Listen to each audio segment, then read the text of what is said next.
ওনার সাহসিকতা, হাজার হাজার বেঈমানরা এক দাঁড়ায় রয়েছে, একা তরবারি নিয়ে সবার মাঝে ঢুকে গেছে। সুবহানাল্লাহ, সাহস, এটা হলো সাহস। যেমন বিগত 5 আগস্টে দেখছেন মুফতি ফয়জুল করিম দামাত বারকাতুম আলিয়া, সারা দেশ যখন কারফিউ দেওয়া, বাহির হলে গুলি, ফয়জুল করিমকে গুলি আগে আমার বুকে আসে, বাহির হয় বাংলাদেশ স্বাধীন হবে, না হয় জীবন দিব। এটাই তো ঠিক দাউদ পয়গম্বর উত্তরসূরি এরা তো নবীর ওয়ারিস, এরা তো রসুলের ওয়ারিস, এরা তো হকপন্থী ওলামায়ে কেরামদের ওয়ারিস। ওরা জীবন দিতে জানে কিন্তু ইমান দিতে জানে না। দেশের জন্য জীবন দিতে জানে, ইমান ছাড়তে তারা জানে না, দেশ ছাড়তে জানে না। ঠিক তেমনিভাবেই দাউদ আলাইহিস সালাতু ওয়াস সালামও লাখো বেঈমানদের মাঝখানে তরবারি নিয়ে একা ঢুকে যাইতেন। সুবহানাল্লাহ, কোনো ভয় নাই। তাফসিরে ইবনে কাসিরের মাঝে ঠিক এইভাবেই লেখা আছে।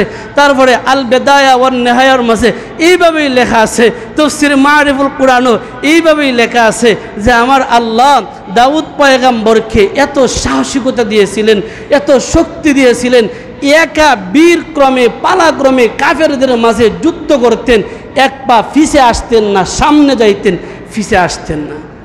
আমরা তো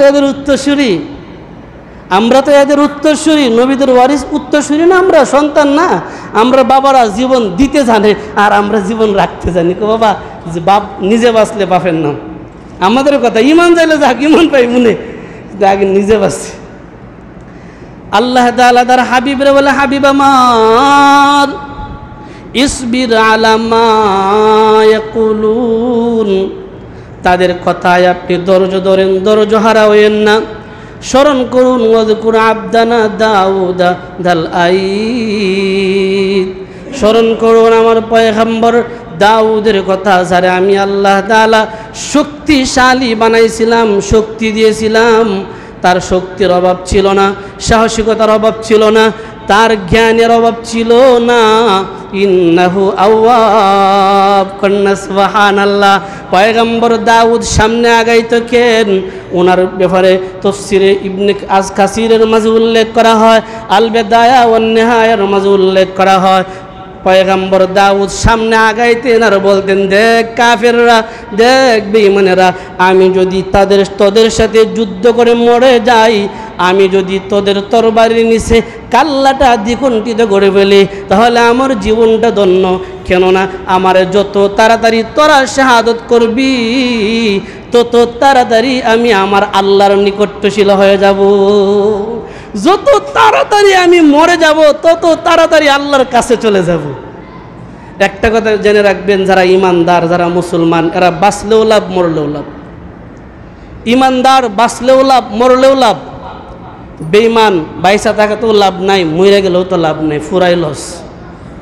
ইমানদার যখনই মৃত্যুবরণ করবে, সাথে সাথে আল্লাহর নিকটে চলে যাবে। বেঈমান যখন মরবে, আল্লাহ থেকে আরো দূরে যাবে, জাহান্নামে যাবে। আল্লাহ ইন্নাহু আওয়াব, উনি সবসময় প্রত্যাবর্তনশীল ছিলেন, আশাবাদী ছিলেন, কখন দুনিয়ার মায়া ত্যাগ করে আল্লাহর নিকটবর্তী হয়ে যাব। ও দুস্থ, স্মরণ করো উনার কথা। তারা আমি আল্লাহ কি মুজিজা দিয়েছিলাম জানো? সাখখারনাল জিবাল, এই যে পাহাড়গুলি দেখো, বর্ডারের পাহাড় আছে, আমরা কিন্তু অনেক সময় পাহাড়ে যাই, পাহাড় দর্শন করি, পাহাড় দেখি, টিকটক করি, কত কিছু করি, উলঙ্গ হই। এ ভাই, আল্লাহর নিয়ামত যত নেককাররা পাবে, তত তারা আল্লাহর ভয়ে ভীত হবে। নেককার ইমানদার আল্লাহর যত নিয়ামত পাবে, তত তারা আল্লাহর দিকে অগ্রসর হয়। বেঈমান মুনাফিক যারা, দুনিয়ামুখী যারা, আল্লাহর নিয়ামত যত পায়, তত তারা উলঙ্গ হয়, বেহায়া বানায় যায়। দেখেন না, যেই যত বেশি টিহা আছে, তত বেশি পার্কে যায়, আর যত অশ্লীল কাপড় পিনতে, যত অশ্লীল কিছু করা যায়। আর যারা, বাবা গ্লাস ভাঙ্গে যাইব, রে বাবা, খেলা আছে, একটু দূরে নেন না ওনারে, গ্লাসটা ভাঙ্গে যাইব, একটু দূরে যাও বাবা, দূরে যাও। তুমি নিচে আয়ো, হুজুরে দেখলে নিচে আয়ো, নিচে আয়ো বাবা, নিচে আয়ো। বেটা ফাটতেছে না, গ্লাসটা ভাঙ্গে দেখতো হুজুরে। বাবা নিচে আয়, তুই নিচে আয়। সব্বুর ভাই গেছে নি? আচ্ছা, সব্বুর ভাই গেছে, বাদ দে। আল্লাহ তাআলা বলে ইন্না সাখখারনাল জিবাল, আমি আল্লাহ দাউদ পয়গম্বরের জন্য পাহাড়ে অনুগতশীল বানায় দিছিলাম। মানে পাহাড় পয়গম্বর দাউদ যখন বলতো সুবহানাল্লাহ, বলেন না সুবহানাল্লাহ, পয়গম্বরের দাউদের সাথে পাহাড়ও বলতো সুবহানাল্লাহ। পয়গম্বর যখন বলতেন আলহামদুলিল্লাহ, পাহাড়ও বলতো আলহামদুলিল্লাহ। পয়গম্বর যখন বলতেন আল্লাহু আকবার, পাহাড়ও কইতো আল্লাহু আকবার। আল্লাহ কয় ওয়া আতাইনা দাউদ জাবুরা, আমি আল্লাহ দাউদ পয়গম্বরকে জবুর কিতাব দিলাম। উনি যখন পাহাড়ের কিনারায় বসে দাউদ জাবুর কিতাবটা পড়তো, পাহাড়গুলি নিস্তব্ধ হয়ে যাইতো। পাহাড়গুলি একদিন মগ্ন অবস্থায় আল্লাহর কিতাব মধুর কণ্ঠে তেলাওয়াত করা কিতাব তারা শুনতে থাকতো। আমরা শুনি না তো, আমরা শুনি না। আল্লাহ কয় ইন্না সাখখারনাল জিবাল মাহু ইউসাব্বিহনা বিল আশি ওয়াল ইশরাক, জানো আমার দাউদ পয়গম্বরের মুজিজা আমি আল্লাহ দিয়েছিলাম। আল্লাহ তাআলা বলে ইন্না সাখখারনাল জিবাল মাহু ইউসাব্বিহনা বিল আশি ওয়াল ইশরাক। পয়গম্বর যখন তাসবিহ পড়তো, আমার নামের জিকির করতো, পয়গম্বরের সাথে পাহাড়গুলোও আমার নামের তাসবিহ পড়তো সুবহানাল্লাহ। পাহাড়গুলি পয়গম্বর দাউদের সাথে আমার নামের তাসবিহ জপতো। শুধু তাই না, ওয়াত-তায়রা মাহশুরা, ওয়াত-তায়র মাহশুরা, পাখি যখন আকাশে উড়ে যেত, আকাশে যে উড়ন্ত পাখি আছে, পঙ্কিকুল আছে, আল্লাহ কয় আকাশ দিয়া যখন পাহাড়গুলো উড়ে যেত, পাখিগুলি উড়ে উড়ে যাইতো। আর আমার পয়গম্বর দাউদ জাবুর কিতাবটা তেলাওয়াত করতেন, আকাশের পাখিগুলি আকাশে থাকতো না, সব পাখিগুলো পয়গম্বর দাউদের সামনে বসে যাইতো।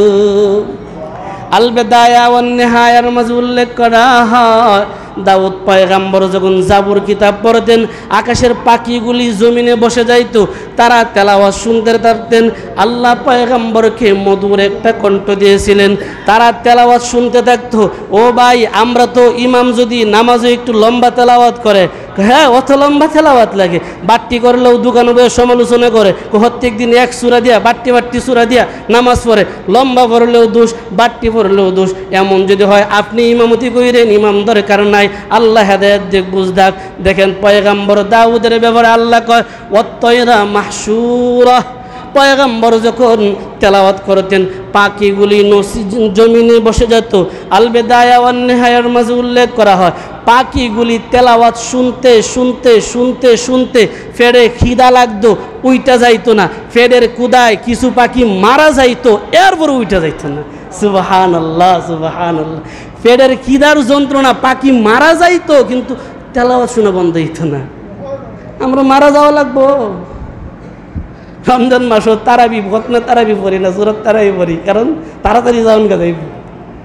তা খতমে তারাবি যারা প্রথম দিক দেয়, একের মসজিদ বারিন্দা নিচে সব পড়া, মোটামুটি 4-5 দিন লেগে পারে, 4 ভাগের 1 ভাগও নাই। যারা আছে তারা আছে, হয়তো নিয়তের মনের খবর আল্লাহ জানে, হয়তো আল্লাহর জন্য থাকে, না হয় বিভিন্ন জন বিভিন্ন নিয়তে থাকতে পারে, বাকি আল্লাহই ভালো জানে।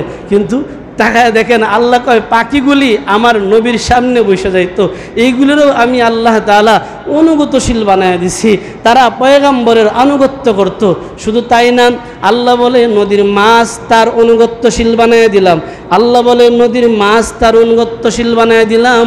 আমি আল্লাহ তাআলা পয়গম্বর দাউদ আলাইহিস সালাতু ওয়াস সালাম রে সুন্দর একটা কণ্ঠ দিয়েছিলাম। আমি তেলাওয়াত শুরুতে যে আয়াতটা পড়ছিলাম, আল্লাহ তাআলা জানায় দেয়, জানো আমার পয়গম্বরকে আমি আল্লাহ সুন্দর একটা কণ্ঠ দিয়েছিলাম। এই কণ্ঠ দিয়ে যখন তেলাওয়াত করতেন, উনি নদীর পাড়ের পয়গম্বর ছিলেন। উনি যেই এলাকায় ছিল, এইটা ছিল নদীর পাড়ের এলাকা। যেই এরিয়ার পয়গম্বর ছিলেন, এই এরিয়াটা ছিল নদীর পাড়ের এরিয়া, নদীর পাড়ের এলাকা। আল্লাহ বলেন ওয়ালাকাদ আলিমতুমুল্লাযীনা আ'তাদাউ মিনকুম ফিস সাবতি ফাকুলনা লাহুম কুনু কিরাদাতান খাসিইন। পয়গম্বর যখন আল্লাহ বলে তোমরা তো জানো, ভালো করে জানো তাদের কথা, যারা শনিবারের দিন রে সীমালঙ্ঘন করছে, যারা শনিবারের দিনের ব্যাপারে সীমা লঙ্ঘন করছে তাদের কথা তোমরা ভালো করে জানো। কি সীমা লঙ্ঘন করেছে? কিতাবের মাঝে উল্লেখ করা হয় পয়গম্বর দাউদ আলাইহিস সালাতু ওয়াস সালামের জামানায় জুমার দিন ছিল শনিবারের দিন। শনিবারের দিনটা ছিল ঈদের দিনের মতো। তখনকার শরীয়ত ছিল যারা নবীরে মানত তাদের জন্য সব কার্যক্রম বন্ধ, ব্যবসা বাণিজ্য বন্ধ, যারা মাছ মারত মাছ মারা বন্ধ, কৃষিকাজ করত কৃষিকাজ বন্ধ, সব বন্ধ দিয়ে দিত। মানে ঈদের দিন আল্লাহ তাআলা জানায় দেয় পয়গম্বর দাউদ আলাইহিস সালাতু ওয়াস সালাম উনি সপ্তাহে একদিন ঈদের দিন শনিবারে, বিশেষ করে শনিবারে নদীর পাড়ে আইসা উনারে যে কিতাব দিছে ওয়া আতাইনা দাউদা জাবুরা, আল্লাহ যে জাবুর কিতাব দিছে এই কিতাবটা উনি পাঠ করতেন, তেলাওয়াত করতেন। আর উনারে আল্লাহ তাআলা এত মধুর একটা কণ্ঠ দিছে যে কণ্ঠের ব্যাপারে রসুল বলে আমার দাউদ রে, আমার পয়গম্বর দাউদ রে আল্লাহর পছন্দের একটা কণ্ঠ দিছে। নবী বলে মুসলিম শরীফ বুখারী শরীফের মাঝে উল্লেখ করা হয় রহমাতুল্লিল আলামিন বলে পয়গম্বর দাউদের জাবুর তেলাওয়াতটা বড় সুন্দর ছিল। পয়গম্বর দাউদের নামাজটা আল্লাহর কাছে বড় পছন্দনীয় নামাজ ছিল। সুবহানাল্লাহ। কেমনে? তাফসীরের কিতাবের মাঝে উল্লেখ করা হয় উনি তো উনার ইবাদত করতই, রাত্রটাকে কয়েকটা ভাগে ভাগ করত। রাত্রের প্রথম ভাগে উনি নামাজ পড়তেন, ইবাদত করতেন, পরবর্তী কিছু অংশ উনি ঘুমাইতেন, আবার জাগ্রত হইয়া তেলাওয়াত করতেন, ইবাদত করতেন, সেজদা দিতেন, নামাজ পড়তেন, আবার কিছু সময় উনি ঘুমাইতেন। রাত্রের শেষ অংশে উনি নামাজে সেজদারত অবস্থায় রাত কাটাইয়া দিতেন। আপনার আমার নবী কন পয়গম্বর দাউদের নামাজটা আমার আল্লাহর কাছে বড় পছন্দনীয়। আমার পয়গম্বর দাউদের রোজা, আপনার আমার নবী কয় দাউদ নবীর রোজা আল্লাহর কাছে বড় পছন্দনীয়। কেন? কিতাবের মাঝে উল্লেখ করা হয়, বিশেষ করে তাফসীর ইবনে কাসিরের মাঝে পাইবেন। মুফাসসিরিনে কেরাম বলে দাউদ আলাইহিস সালাতু ওয়াস সালাম একদিন রোজা রাখতো, একদিন রোজা ছাড়তো, একদিন রোজা রাখতো, একদিন রোজা ছাড়তো, মানে একদিন বাদ দিয়া রোজা। এজন্য আপনার আমার নবী কয় দাউদ নবীর রোজাটা আল্লাহর কাছে বড় পছন্দনীয় ছিল। আল্লাহ দাউদ নবীর রোজা, দাউদ নবীর নামাজ বড় পছন্দ করতেন।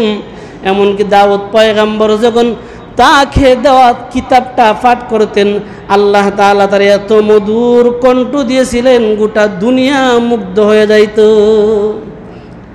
কিতাবের মাঝে উল্লেখ করা হয় দাউদ পয়গম্বরের জামানার ইতিহাসটা ছিল এমন, শনিবার দিন যারা জালও ছিল, মাছ মারনেওয়ালা যারা ছিল মাছ মারা বন্ধ, কৃষক যারা ছিল কৃষিকাজ তোমাদের বন্ধ, যারা ব্যবসায়ী ছিল তোমাদের ব্যবসা বন্ধ, ড্রাইভার যারা আছো তোমাদের ড্রাইভিং শনিবারে বন্ধ। শনিবারের দিনটা ইবাদতের দিন, আল্লাহর ডাকার দিন। শনিবারের দিনটা নির্দিষ্ট ছিল, পয়গম্বর দাউদ তেলাওয়াত করবে, তোমরা তেলাওয়াত শুনবা। ওই জাতির মাঝে কিছু আছেন বিটলা, ওই জাতির মাঝে কিছু আছেন সীমা লঙ্ঘনকারী মানুষ, যারা আল্লাহরেও মানে না, নবীরেও মানে না। আল বেদায়া ওয়ান নিহায়ার মাঝে উল্লেখ করা হয় ওই জাতির কিছু মানুষ আছেন দাউদ নবী যে কয় শনিবার দিন আমরা মাছ মারতাম না, কেলে কি কয়? কিতাবের মাঝে উল্লেখ করা হয় দাউদ নবী যখন জাবুর কিতাব তেলাওয়াত করতেন সমুদ্রের যত মাছ আছেন মাছ, সব মাছগুলি নদীর কিনারায় চলে আইত। সুবহানাল্লাহ। অধিকাংশ মাছ লাফায়া নদীর পানির উপরে উঠে যাইত, অধিকাংশ মাছ পানি থেকে লাফায়া উপরে উঠে যাইত। তখন যারা জালও আছে, যারা মাছ ধরে আর লাগে সুবিধা হয়, মাছ ধরেল তো সুবিধা। আল্লাহ কয় সাবধান ও নবী, আপনার জাতিরে বলেন শনিবার দিন মাছ ধরা আমি আল্লাহর পক্ষ থেকে নিষেধ। ওয়ালাকাদ আলিমতুমুল্লাযীনা আতাদাউ মিনকুম ফিস সাbt, এই দিনে তোমরা সীমালঙ্ঘন কইরো না, সীমালঙ্ঘন করলে ভয়াবহ পরিণতি আছে। ও নবী, শনিবার দিন জালদেরকে বলো মাছ ধরা নিষেধ আমি আল্লাহর পক্ষ থেকে। নবী তাদেরকে বলতেছে সাবধান, তোমরা মাছ ধইরো না। এটির মাঝে একদল আছেন ধরলে কি হইব, নবী কয় দৈর না। দেখেন না, আমরা একটু আগে কইছি না, আমরা যখন কই ভাই সুদ খায়ও না, এরা খাইলে কিতে হইব, খিস্তে হইতো না। সুদ খাইলে রাতের আধারে বড় লোক হওয়া যাইব, ঘুষ খাইলে কলা গাছ আঙ্গুল ফুলা কলা গাছ হয়ে যায়, বড় লোক হওয়া যাবো, কিচ্ছু হইতো না। সুদ খাইলে তাড়াতাড়ি বড় লোক হওয়া যাইব। বলেন তো, সুদ খাইলে বড় লোক হওয়া যাবে? খাওয়া হালাল না হারাম?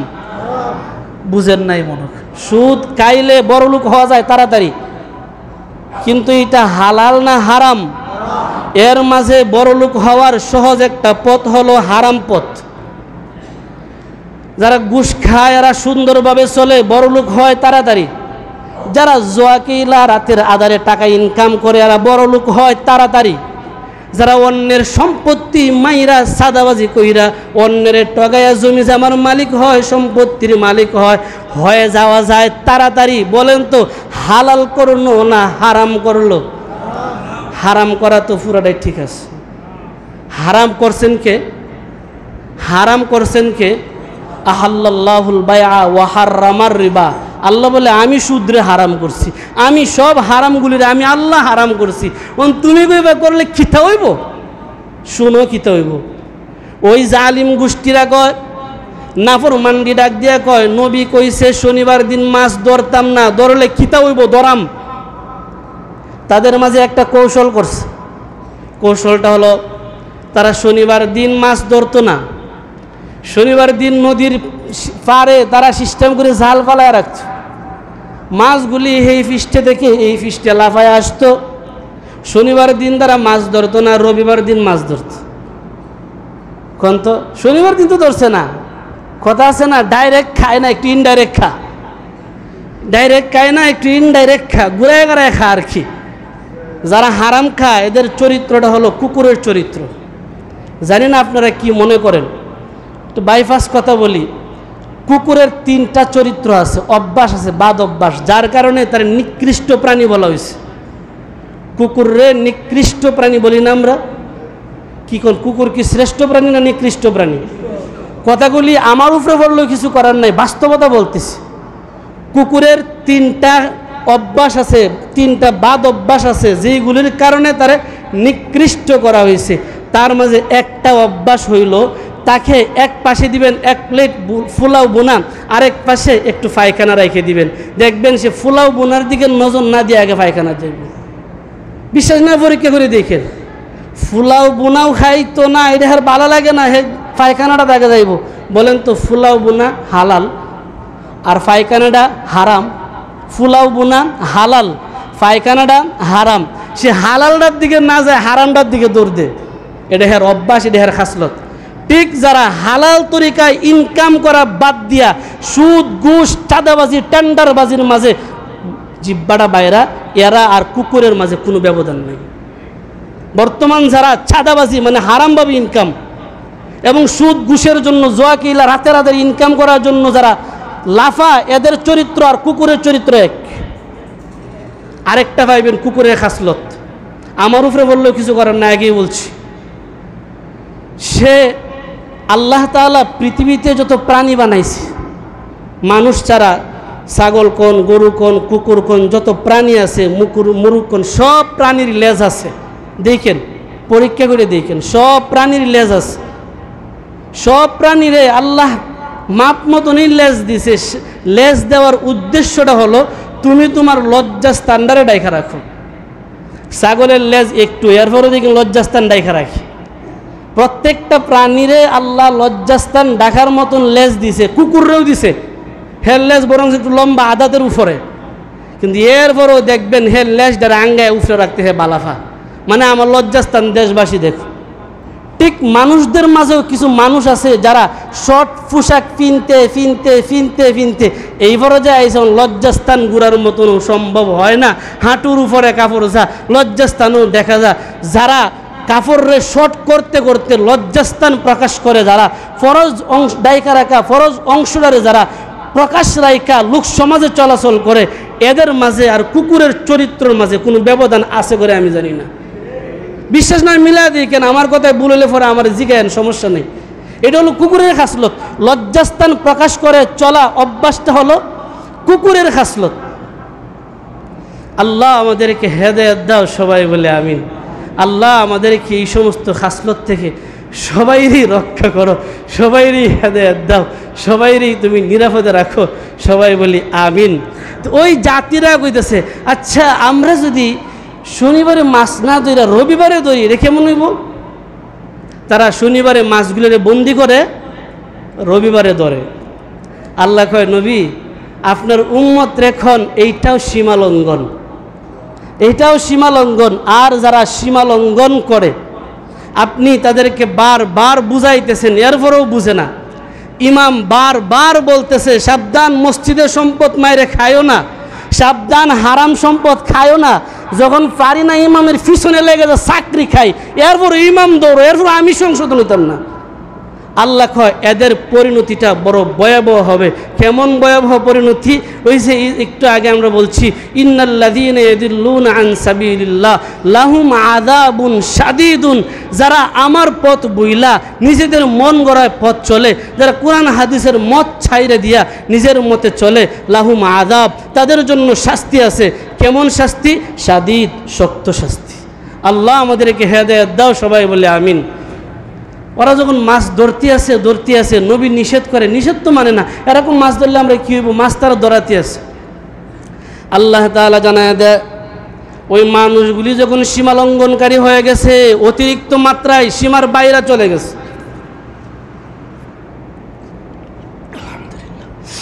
আল্লাহ বলে অন্যায় করলেই ধরি না, ছাড় দেই। অন্যায় করলেই ধরে না, আল্লাহ ছাড় দেয়।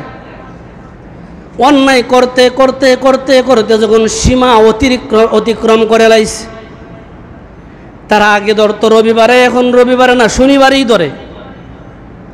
তারা আগে রবিবারে ধরতো, মানে কৌশল করত। এখন এক শ্রেণী ওই এইভাবে অবৈধভাবে মাছ ধরতে ধরতে বড় লোক হয়ে গেছে। একটু আগে একটা কথা বলছিলাম, কিছু কিছু মানুষ আছে নিয়ামত পাইলে আল্লাহরে বুইলা যায়, কিছু মানুষ আছে নিয়ামত পাইয়া আল্লাহরে পায় কুইজা পায়। দুই শ্রেণী মানুষ। এক শ্রেণী মানুষ যদি পাহাড়ে যায়, পাহাড়ে গিয়ে আল্লাহরে তালাশ করে, আল্লাহ কেমনে বানাইস? বিশাল বড় বড় পাথরগুলি যারা নীলাদ্রি গেছে দেখছে, নীলাদ্রি নদীর পাড়ে এক একটা পাথর যেন মসজিদের অর্ধেকটা, এত বিশাল বড় বড় পাথর শূন্য অবস্থায় দ্বারা কে রাখছে বলেন তো? এগুলি কে রাখছে? দুনিয়ার কোনো মানুষ এই বাজে রাখা সম্ভব না। যারা গেছেন তারা দেখছেন নীলাদ্রি পাহাড়ের পাশে বড়ই গাছের গোড়ায় এক একটা পাথর যেন মসজিদের অর্ধেকটা, এত বিশাল বড় বড় পাথর শূন্য অবস্থায় দাঁড়ায় রয়েছে। বলেন তো এই যে পাথরগুলি দাঁড়ায় রাখছেন তিনি কে? একদল মানুষ আছে পাহাড়ের গোড়ায় গিয়ে আল্লাহরে খুঁজে, আল্লাহ এই বিশাল বড় পাহাড় কেমনে বানাইছো? এই পাহাড় তুমি আল্লাহ বানাইছো, পাথরগুলিরে তুমি আল্লাহ বানায় রাখছো, পাথরগুলিরে তুমি কারা করে রাখছো। আর একদল মানুষ আছে এই জায়গায় যে জিনা করে, বেবিচার করে, খাড়া করে, যারা অবৈধভাবে সম্পদের মালিক হয় আর আল্লাহ মানে না, আল্লাহ বুইলা যায়। একদল মানুষ আল বেদায়া ওয়ান নিহায়াতে আছে, একদল মানুষ এই পরিমাণে সম্পদের মালিক হইছে, অবৈধভাবে মাছ ধইরা এখন কয় নবী কি এর রে, নবী কইলি মানুষ লাগবো, যা শনিবারেই ধরমু, আগে তো রোববারে ধরতো, ওখান শনিবারেই ধরমু। নবী বলে সাবধান, শনিবারে দইরা আর সীমা লঙ্ঘন কইর না। এদের ছেলেবেলা কিছু আছে সাইমসা, যারা কয় প্রত্যেকটা নেতার কিছু সাইমসা থাকে। নেতা যারা খা এর এক ভাগ সামসারা ফা, আগে সামসারা আনে নেতারে দে, সামসারা আনে নেতারে দে। ওই বড় লোকদেরও কিছু সাইমসা আছে, আর যা শনিবারেই ধর মাছ খিতা হইব। আল্লাহ বলে ওয়ালাকাদ আলিমতুমুল্লাযীনা আতাদাউ মিনকুম ফিস সাবতি, ওরা যখন শনিবারের দিনটারে অমান্য করেছে, সীমা লঙ্ঘন করেছে, ওরা যখন নবীর কথা মানে না, আমি আল্লাহ তাআলা তাদেরকে পাকড়াও করলাম আমার আযাবে, আমার শাস্তিতে আমি আল্লাহ ধরে নিলাম। ফাকুলনা লাহুম কুনু কিরাদাতান খাসিন। ওরা যখন সীমা লঙ্ঘন করলো শনিবারের দিনটার ব্যাপারে, তারা যখন শনিবার দিনেই নবীর কথা অমান্য কইরা আমি আল্লাহর নাফরমান হয়ে গেল, আমি আল্লাহ অর্ডার দিলাম কুনু, তোমরা হয়ে যাও কিরাদাতান খাসিন, লাঞ্ছিত বানর। কন্যা নাউজুবিল্লাহ। আল্লাহ তাআলা ধরে লাইছে, প্রথমে কিন্তু ধরে নাই। আল্লাহ তাআলা বান্দা যখন গুনাহ করে আল্লাহ তাআলা বান্দারে ছাড় দেয়, বান্দা গুনাহ করছস ফিরে আয়। রসুল বলে বান্দা গুনাহ করার পরে, আমার উম্মত গুনাহ করার পরে যখন চোখের পানি ছেড়ে দিয়া কয় আল্লাহ অতীতে যা করছি আর করবো না, আল্লাহ বলে তওবা করছস, যা মাফ করে দিলাম। তওবা করলে আল্লাহ জীবনের গুনাহ মাফ করে দেয়, কিন্তু তওবা সুস্থ থাকতে করে না। সখরাতে পরে যাচ্ছে হুজুর রান তওবা ভরাইয়া দেব, যাই না রাখেন। সাপ কিন্তু সুজা হয় মরার পরে। 2-3 দিন আগে একজন হুজুরে কইছে ব্যাঙ্গে সাপের সাথে বন্ধুত্ব করে সাপের কিরে বন্ধু তুই দৌড় বেহা বেহা করে একটু সুজা ধরতে পারস না। খেরে এটা কইছে ব্যাঙ্গের প্রতি সাপ পুরা রাগ, তোরে খায় লাইমু, তুই আমার উপদেশ দেওয়ার খেডা। রাগান্বিত কইরা খেতে আইলো গিয়া বইছে, আর মালিক আয়াদের সাপ ইচ্ছা মতন ফিরাইয়া সোজা করছে। মাইরা রাস্তার মাঝে নিয়ে লম্বা করে সোজা করে ফুটাইয়া তুইছে। ব্যাঙ্গে তার বন্ধুরে খুঁজতে খুঁজতে দেখে রাস্তার মাঝে সোজা হয়ে ফিরে রয়েছে। বন্ধুরে বন্ধু সোজা তো ওইলে মরার পরে। হে যুবক ভাই, বৃদ্ধ বাবা, সোজা ওই বা সখরাত পড়ার পরে, তখন সোজা হয়ে লাভ নাই। কথাগুলি হিট লাগে, এজন্য বলি পারো তো নিজের জীবনটারে বদলায় দেও। আমার চাকরি পিছনে লাইগা লাভ নাই, চাকরির মালিক রিজিকের মালিক আল্লাহ। এখন বিদায় দিলে জুম্মা ভরে এমনি ছুটি যাইমু, সব লয়ে যাইমু শেষ। যদি বলেন হুজুর করা কথায় কেন কেন ইমামতি শেষ, ইমামতি তো সাইরাই ঢুকছি আলহামদুলিল্লাহ। আল্লাহর কালাম সামনে একটা সেকেন্ড ইমামতি আছে এই বিশ্বাস আমি করি না। কারণ মুসল্লিরা এমন একটা জিনিস, স্বার্থের বিরুদ্ধে ফললে বিদায় দেবো। কমিটি এমন একটা জিনিস, স্বার্থের ফললে বিদায় দেবো, এটাই নিয়ম। চাকরির আশায় ইমামতি করাটা ঠিক না। রিজিকের মালিক একমাত্র আল্লাহ। সুতরাং সমালোচনা করে লাভ নাই। ভালো লাগলে বইলেন, যাই মুখানে সমালোচনা করেন, এটা ভালো লাগে না। আল্লাহ কয় সীমালঙ্ঘন যখন অতিরিক্ত করে লাইছে, আমি আল্লাহ অর্ডার দিলাম যারা মাছ ধরছে, দেখেন আল্লাহ কয় যারা মাছ ধরছে আর যারা মাছ ধরার জন্য পাঠাইছে সব দিনে ধর। কি কোন কিরাদাতান খাসিইন, আমি আল্লাহ এদেরকে লাঞ্ছিত বানর বানায় দিছি। ফাজআলনাহা নাকালাল লিমা বাইনা ইয়াদাইহা ওয়া মা খালফাহা ওয়া মাউইযাতাল লিল মুত্তাকিন। ওই যে বানর বানাইছি মানুষগুলিরে, এই ঘটনাটা দিয়া তখনকার আর পরবর্তী যারা আসবে, আমরা যারা আছি, আল্লাহ কয় এদের জন্য শিক্ষণীয়, মুত্তাকিদের জন্য আমি আল্লাহর পক্ষ থেকে ওয়াজ। আল্লাহ আমাদেরকে বুঝার তৌফিক দাও বলে আমিন। ভাই বিসমিল্লাহ।